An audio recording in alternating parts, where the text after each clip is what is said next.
এটা এমন একটা বিধান, এটা এমন একটা গাইড বুক, আমি আল্লাহ যাকে কমপ্লিট কোড অফ লাইফ বানিয়ে দিলাম, আমি আল্লাহ যাকে পরিপূর্ণ জীবন বিধান বানিয়ে দিলাম, আমি আল্লাহ যাকে মুকাম্মাল নিজামে হায়াত বানিয়ে দিলাম। ওগো নবীজি,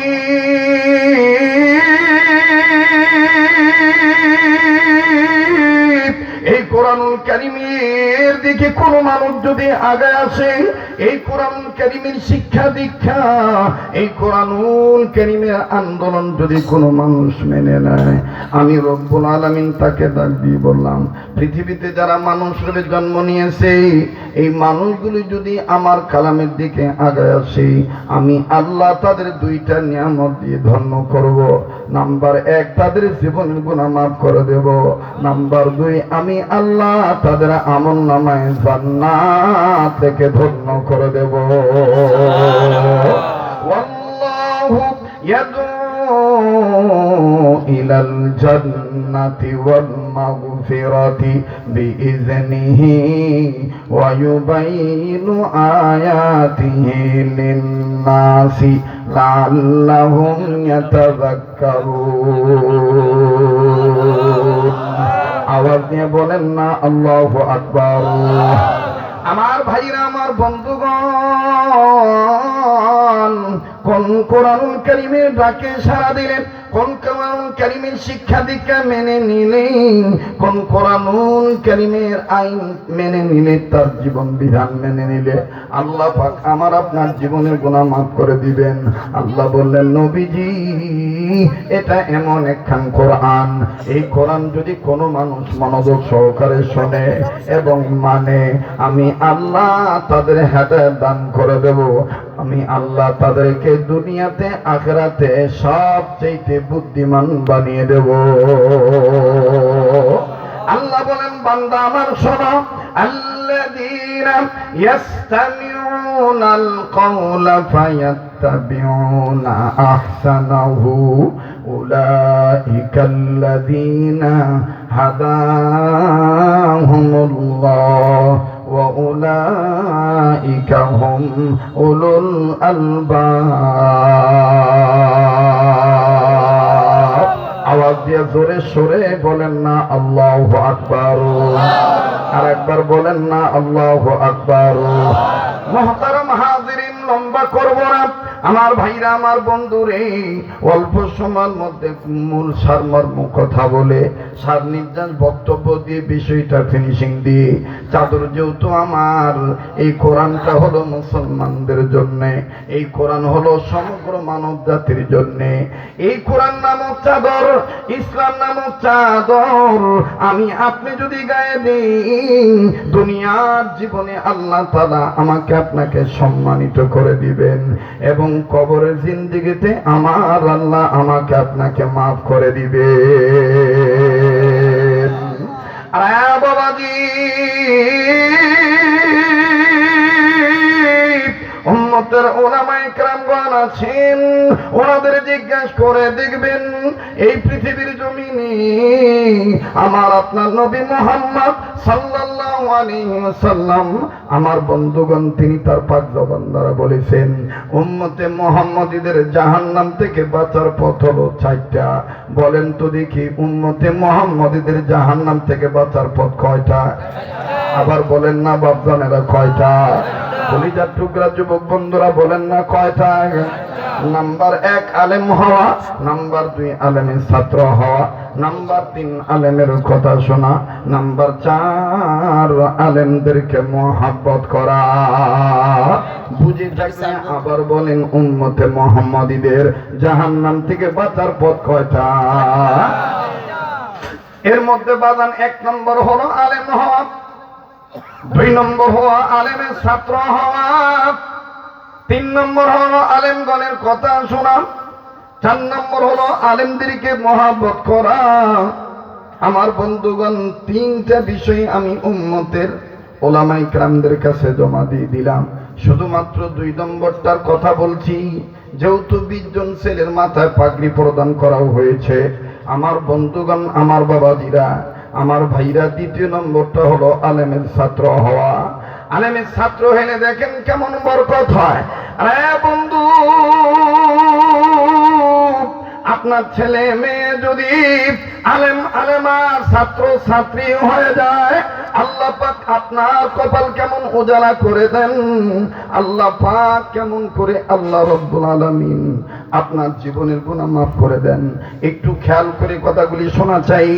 এই পৃথিবীর জমিনে যত বড় বড় তাফসীরের কিতাব আছে, আমার বন্ধুগণ, সবচেয়ে বড় তাফসীরি কিতাবের নাম হলো আল্লাহ, আমার বন্ধুগণ, তাফসীরে কাবীর। এই তাফসীরে কাবীরের মুসান্নিফ ইমাম ফখরুদ্দীন রাজি রহমাতুল্লাহি আলাইহি, যে আমার বন্ধুগণ একাই একমাত্র তার এই যোগ্যতাগুলি ছিল, যে যোগ্যতার কথাগুলি উম্মতের আলেমগণ প্রকাশ করে বলেন। পৃথিবী জমিনে এমন একজন মুফাসসির, আমার ভাইরা, আমার বন্ধুগণ, বাবাজিরা আমার, যার একাই এই তিনটা টাইটেল ছিল, যার একাই এই তিনটা আমার বন্ধুগণ কোয়ালিফিকেশন ছিল, যোগ্যতা ছিল। এক নম্বর, তিনি জগৎ বিখ্যাত দার্শনিক। দুই নম্বর, তিনি জগৎ বিখ্যাত আল্লাহর ওলি।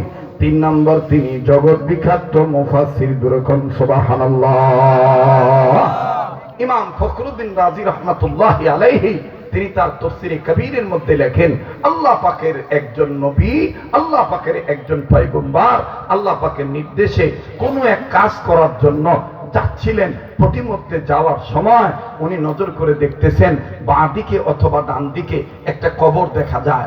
কবরের মধ্যে উনি তাকাইলেন, কবরের দিকে তাকাইলেন, কবরের দিকে তাকিয়ে দেখতেছেন কবরের যিনি আছেন তিনার অবস্থা ভালো নয়, তিনার হালত ভালো নয়। কবরের ভিতরে দাও দাও করে আগুন জ্বলতেছে। কবরওয়ালা জাহান্নামের আগুনের মধ্যে গ্রেফতার হয়ে গেছে, কবরে আযাব হইতেছে। পয়গম্বর কাউকে কিচ্ছু না বলিয়া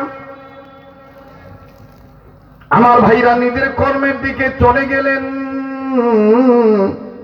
নিজের কর্ম যখন সম্পাদন হয়ে যায়, এবার এই পয়গম্বর কর্ম সম্পাদন শেষে পয়গম্বর আবার পূর্বের রাস্তায় রিটার্নে আসতেছেন।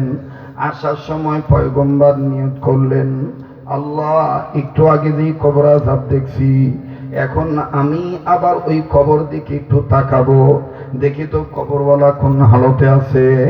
আল্লাহর গোলাম, আল্লাহর বান্দা, আল্লাহর পয়গম্বর যখন এই কবর দিকে তাকাইলেন, ইমাম ফখরুদ্দীন রাজি রহমাতুল্লাহি আলাইহি লেখেন, পয়গম্বর নজর করে দেখতে পান একটু আগে যেই কবর আযাব ছিল, এখন আর ওই কবরওয়ালার কবরে কোনো আযাব নাই। কবরওয়ালা জান্নাতের বিছানায় ঘুমায়। পয়গম্বর ডাক দিয়ে বললেন, মালিক,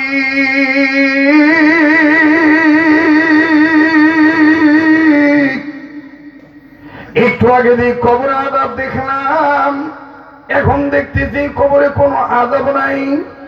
আল্লাহ, তোমার দরবারে জানবার চাই, তুমি কোন উসিলায়, কিসের বিনিময়ে এই কবরওয়ালারে মাফ করে দিলা।